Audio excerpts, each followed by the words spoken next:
My family kicked me out for refusing to give my $37,000 savings to my brother. But when I left and thrived alone, while they spread lies about me, now I have $38,000 and a life they never saw coming. I'm 19 years old. I study business administration and work at an electronics store, and I need to get this story off my chest because basically my family kicked me out of the house like 2 months ago for not giving my savings to my brother.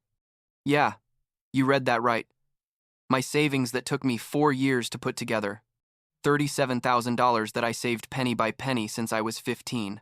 And my parents thought it was perfectly fine to ask me, or rather demand that I give it to Logan so he could pay the deposit on an apartment. The thing is, Logan is 24 years old, doesn't work, has never really worked. And my parents have always treated him like he's golden while I am the invisible kid who has to figure things out on his own. I guess I should start from the beginning so you understand how we got to this point. When I was 15, I got my first job at a fast food restaurant, washing dishes. It was horrible. Honestly, my hands always smelled like grease and bleach, but they paid minimum wage, and for me it was a start. From that moment, I decided I was going to save everything I could because I had this dream, kind of vague back then, but it was my dream, of starting my own business someday. I didn't know exactly what kind of business, but I knew I wanted to be my own boss, build something of my own. My parents never really supported that. I mean, it's not like they directly opposed it, but when I talk to them about my plans, they just say things like, "Oh yeah, that's nice, but you have to be realistic," or those kinds of comments that basically mean we don't think you can do it. Logan, on the other hand, was always the golden child. Literally everything he did was fine.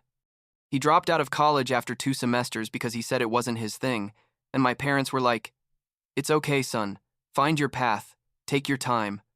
Meanwhile, I was working 30 hours a week on top of going to school and getting good grades, and all I heard was, "Well, that's what's expected of you." See the difference? Logan could stay home playing video games all day, hang out with his friends, spend the money my parents gave him on who knows what, and nobody said anything to him. I worked until 11 at night and came home to do homework, and if I got a B in some class, my dad would ask me what happened. Why hadn't I tried harder? During those 4 years, I worked at like 5 different places. The restaurant, then a gas station. After that, I started tutoring math because I was good with numbers. I worked at a clothing store during Christmas, which was total chaos. And finally, I got the job at the electronics store I have now, and it pays quite a bit better every penny I earned. And when I say every penny, I mean it, went straight into my savings account. Well, obviously I spent some on basic things, but I was super careful. My friends would go out to eat, and I'd bring my lunch. They'd buy new clothes, and I'd use what I had until it literally fell apart. I lived with my parents, so I didn't pay rent. That helped a lot, honestly, but it's not like they gave me money for anything either. Everything I had was because I'd earned it. Logan, meanwhile, kept doing nothing productive. He had like 3 jobs during those years, and never lasted more than 2 months at any of them. It was always the same story. The boss was an idiot. The coworkers were unbearable. The schedule didn't work for him, whatever. And my parents always believed him, always defended him. One time I heard him talking to my mom, telling her he needed money, for I don't know what thing, and she gave him like $500 just like that. $500 that I needed to work like 2 weeks to earn, and they gave it to him just because. I tried not to let it bother me. I really tried. Because I knew that if I focused on that, I was going to go crazy. I had my goal. I had my plan. And that was what mattered. Last year, things started getting weird. Logan turned 24, and suddenly, my parents started with this whole thing about how it was time for him to mature, to find his place in the world, that kind of stuff. But instead of, forcing him to get a job or do something productive, they decided what he needed was his own apartment. Because, of course, that's the logical solution. When someone has no job or money or responsibility, give them an apartment. My mom started looking for places for him, taking him to see options, and Logan was super excited like this was something he'd accomplished himself and not another gift from mom and dad. He found this apartment like 3 months after all this started, and it was ridiculously expensive.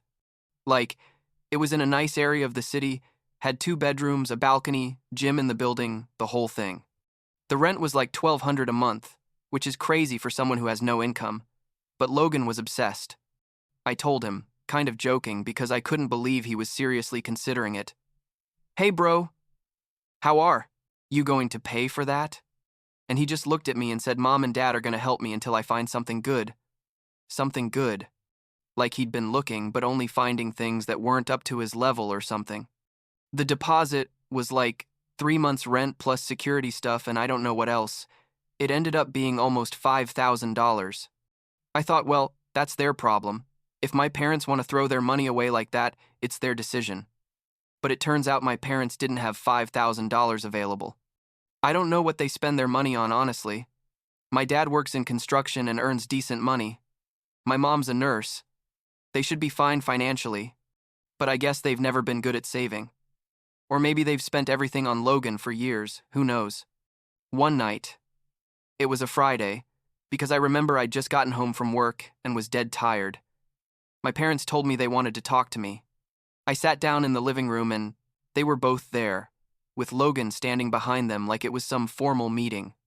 My mom started with this whole thing about family has to support each other, that when someone needs something we all have to help, and I was like, yeah, Mom, that makes sense, but not really understanding where this was going. Then, my dad dropped the bomb. He said your brother found a perfect apartment to start his independent life, but we need help with the deposit, and we know you've been saving money. I still didn't get it. I mean, I thought maybe they were going to ask to borrow like $500 or something, which would have bothered me too, but whatever. But no. My mom said, we know you have quite a bit of money saved, and you've done really well, we're proud of you, but now your brother needs you. She was talking to me like it was obvious, like lending money to Logan was the most natural thing in the world. I asked them how much they needed, and my dad said, the $5,000 for the deposit, and maybe a bit more, so Logan can buy furniture and basic things for the apartment. I sat there like an idiot, not knowing what to say. $5,000? Maybe a bit more? That was like a sixth of everything I'd saved in 4 years. And they weren't even really asking me. The way they were saying it was more like an expectation, like they'd already decided I was going to say yes. Logan was standing there with this smile like it's already settled, and I felt like my chest was going to explode. I told them, no, that money was for my business, that I'd worked years to save it. My mom immediately put on that disappointed face she always makes when I don't do what she wants and said, oh, honey, your business can wait. This is for your brother. This is for the family. I tried to explain to them that it wasn't fair, that Logan had never worked for anything, that I'd killed myself for years to have that money. My dad raised his voice and said, life isn't about what's fair. It's about doing the right thing for your family, and your brother needs this apartment to be able to mature and find his way. I said, but Dad, how is he going to pay the rent if he doesn't have a job? And he said, well, we're going to help him until he gets stable. Until he gets stable. Logan was 24 years old. He'd had literally years to get stable. But of course, now the problem was that he needed the perfect apartment to finally do it. I said no again, and this time I tried to be firmer. I told them, look, I understand you want to help Logan, but it's not my responsibility, and I'm not going to give away the money that cost me so much to save. Logan finally spoke and said, you're selfish. You've always been selfish. You only think about yourself. It made me so angry to hear that from him, from someone who literally had never worked for anything in his life, who exploded at my parents who had always given him everything. I yelled all that at him, told him he was the selfish one, that he expected everyone to solve his life for him, and things got horrible. My dad told me to calm down, not to talk to my brother like that. And I was like, seriously? I'm the problem here? I went to my room and thought that maybe after things calmed down they'd understand my point, but no. During the following week, it was constant guilt-tripping bombardment. My mom would say things to me like, I can't believe you don't want to help your brother. I thought you were a better person than that. My dad stopped talking to me except to say cutting things about how disappointed he was. Logan sent me messages telling me I was ruining his life, that because of me he couldn't have his own place. It was total madness. I mean, they were the ones who had created this ridiculous situation and somehow I was the villain. I tried to stand firm, but it was exhausting. I'd get home from work and there was tension throughout the whole house. My mom would make dinner and only serve Logan and my dad. Like making it clear to me that I wasn't part of the family if I didn't cooperate. One night, I tried to talk to her again, to explain to her how important that money was to me. My plans. My dreams. She just said, "Your dreams are going to still be there. Your brother needs this now." Like my goals were worth less than Logan's whim of having a luxury apartment. After like a week of this, my parents sat me down again. This time there was no conversation, no attempts to convince me. My dad said very simply, "You have two options. You give the money to your brother or you leave this house." Just like that. A completely crazy ultimatum. I told him, "Dad, you can't be serious." And he said, completely serious, "If you don't want to help this family, then you have no place in this house." I asked him how much time I had and he said, "This weekend, 3 days." I couldn't believe it. I literally couldn't process that this was happening. My mom was there, not saying anything, which in a way hurt more than my dad's, yelling because it meant she agreed. Logan came into the living room at that moment and said, "See, this is what you cause with your selfishness. Now you're going to be on the street because of you." I felt tears coming, but I wasn't going to cry in front of them. I wasn't going to give them that satisfaction. I went to my room and started doing the math. I had my money safe in my bank account that only I could access. I'd done that right from the beginning, but I had nowhere to live. I called my friend Marcus, who'd been my classmate since middle school, and told him everything. He said, "Dude, that's crazy. You can stay at my apartment as long as you need." Marcus shared an apartment with another friend, and they had a couch where I could sleep. It wasn't ideal, but it was something. That weekend, I packed all my things. I didn't have much, honestly. Clothes, my laptop, some books, personal stuff. My parents didn't even help me. They just watched me pack like they were waiting for me to say at any moment, "Okay, fine. I'll give you the money." But I didn't. Logan was in his room, didn't even come out to see me. When I finished packing, I took my things to the car, an old Honda Civic I'd bought myself with my money like 2 years before, and went back inside to see if my parents had anything to say. My mom was in the kitchen and just said, "I hope you can live with your decision." And that was it. I got to Marcus's apartment around 8 at night, and he helped me bring up my things. I felt like a total failure. I mean, I was 19 years old and sleeping on my friend's couch because my family had kicked me out. Marcus told me not to worry, that I could stay as long as I needed.